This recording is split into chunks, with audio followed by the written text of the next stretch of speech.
ukitandika rohoni, shetani ataibukia kwa mtu yoyote. Hilo ujue, ataibukia kwa jirani yeyote. Lazima uwe macho.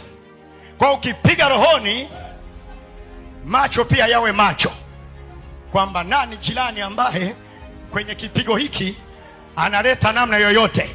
Ukiona namna yoyote, ujue uliyempiga rohoni ameenda kuibukia kwa huyo, ameenda kuongelea kwa huyo, ameenda kwa huyo. Ujue tayari, piga na hapo tena, kwamba anakotokea anapigwa. Akitokea kwa jirani anapigwa, kwa shangazi anapigwa, kwa mjomba anapigwa, kwa mwenye nyumba anapigwa, kwa shangazi anapigwa, kwa bibi anapigwa, kwa darweshi anapigwa, kwa nani anapigwa.